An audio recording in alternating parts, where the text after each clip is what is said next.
Just to read a bit of the statement that's come through, particularly the quoted parts by the former mayor of the city of Johannesburg, Kabelo Gwamanda, saying, as the youngest mayor of Johannesburg, I am humbled by the opportunity to have led the city and to have stabilized it financially and administratively following the collapse of the multi-party coalition government. He also goes on to say, I am pleased that we managed to place good governance on course and that we achieved the best audit outcomes witnessed by the city in years. Now, to unpack this further, I am joined by Ziyanda Ngcobo in studio. Ziyanda, breaking news indeed. We expected it. Of course, the ANC had said that we should anticipate this announcement. But now we've got Kabelo Gwamanda's resignation. I guess let's start with the relationship between Jama-ah and the ANC and how Kabelo Gwamanda ascended to the mayoral seat. You know, it's very important to reflect on that aspect, Masa, because in the first instance, Kabelo Gwamanda wasn't the first Jama-ah mayor to be installed with the support of the ANC in Johannesburg when it comes to council. We had Thapelo Amad before, and this is because of the dynamics of the numbers. And now it would seem after the May 29th elections with the government of national unity in place, which has essentially cascaded from national, province, all the way to the local government sphere, the dynamic has changed. You will remember that at the time, I think the ANC, even when they were criticized for putting, you know, what was seen as an inexperienced Amad and then Gwamanda in that position, they viewed it as almost strategic in the sense that they would still be able to influence decisions through their proxy in the form of Gwamanda. Now that has changed. The ANC, for instance, because of the GNU, has the IFP on board. When you look at the numbers in the city of Johannesburg, we just heard in the last 2 weeks, the Action SA saying, making a huge about turn, talking about how they would also support the ANC's candidate in the city of Johannesburg. And we know that last night, until the early hours of this morning, actually, the ANC in Johannesburg was having its regional executive committee meeting where the decision was taken. Gwamanda was also told, and he agreed, he was told either you resign or we put forward a motion of no confidence, and that is what led to this morning's statement from Gwamanda. And you'll know it's been weeks in the making. Yeah. Sanko and many other civil society organizations, as reflected in our colleagues Inigo Mhlaba's piece, have been calling for Gwamanda's removal. And I guess Project 2026 is well underway for all the political parties. Project 2026 clearly is well underway because Action SA, when it comes to a national level, had said in no way will they get into bed with the ANC. Yeah.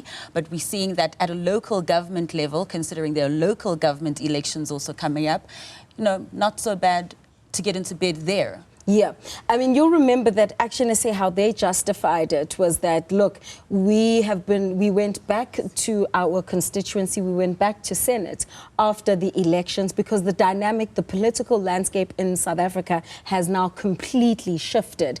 And it's very interesting that you mentioned that because this is multi-layered, right? So while you have Kabelo Gwamanda being ousted, Dada Morero, we're told, is going to be installed this Friday. And that's why you'll see in the statement that Kabelo Gwamanda says his resignation will be effective from the moment that the Speaker decides, of course, that a new mayor will be installed. So we expect Dada Morero to make his second return to the city of Johannesburg after only being there for 25 days in 2022. And to go back to your question about Action SA, the second layer here is that it would seem that there is that disjuncture between the ANC at provincial level and regional level. Just also discussing the ANC's Dada Morero and the chances there. Absolutely. Dada Morero, it's almost a given. If you just look even at the composition of the numbers, and I just want to pull that up quickly. I mean, the ANC in the city of Johannesburg has 91, and even without Action SA, which has already pledged publicly that they will support the ANC insofar as the removal of Kabelo Gwamanda, they have 44 seats, but the EFF has 29, the IFP 7. Essentially, even if you know, talks with Action SA don't, you know, reach the point at which both sides would want to, they still have enough numbers to install Dada Morero. Now, just before we went to the airport, I was talking about how what's been interesting in this whole process and the build-up to the 2026 local government elections is how, even if you just look in the ANC, there's sometimes been a bit of a tussle between the provincial structure and the regional structure. I'm saying this because we also understand that while the Dada Morero issue is almost sorted, the talks with Action SA now, you know, the ANC in Johannesburg has pushed back against some of their demands. So it would seem that they're asking for the position of MPAC, chair of chairs, and the speaker position. And the ANC in Johannesburg is saying, well, that's not something that we would have agreed to. Maybe it was Banyaza Lesufi actually who negotiated that with someone like Herman Mashaba. So that is still something that's under discussion. And it's very interesting because we've been seeing this across the board, even in eThekwini, for an example. There's also been this talk about how with the arrival and installation of Cyril Kaba, that was mainly something that was imposed on the structures by national and not actually coming from the regional structure of eThekwini. And this is important going into 2026 because all political parties are trying to position themselves in good enough time to show the electorate that they're able to deliver on services. And of course, being in positions is how you gain power, and how you use that power is something that is likely to make your position or your electoral outcomes better for you in 2026. And I find it quite interesting to look at those composition of the numbers as well, because like you're saying, even if Action SA doesn't back the ANC, they can still field their own candidates. And we know from their statements, they've been saying that this time around, you know, the last two mayors, they backed Jama-ah councillors, and this time around they're saying it's definitely going to be an ANC councillor who will become the mayor.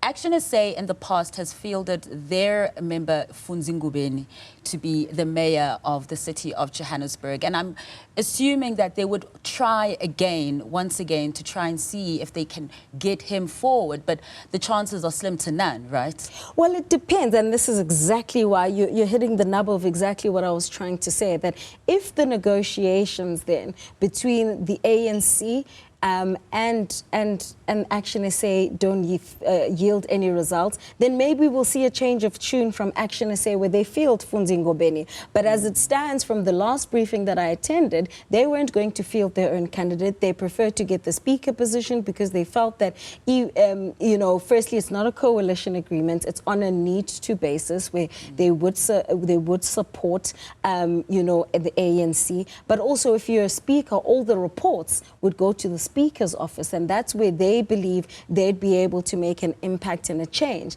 And this is again now going back to the point of, was Banyaza Lesufi negotiating without having consulted the ANC in Johannesburg? Because it seems after their meeting in the early hours of this morning that there's a bit of a pushback to say, well, you know, all these three positions might be too much, and so let's get Herman Mashaba to come and meet with us as a region, not at a provincial level, but the ANC in Johannesburg, so that we are able to figure out how we work with them. The source I spoke to this morning said we would like to work with Action SA, but we don't necessarily need them. And so this would change the dynamic, Marshall, because perhaps then Action SA, if they put together, field their own candidate, they have 44 seats.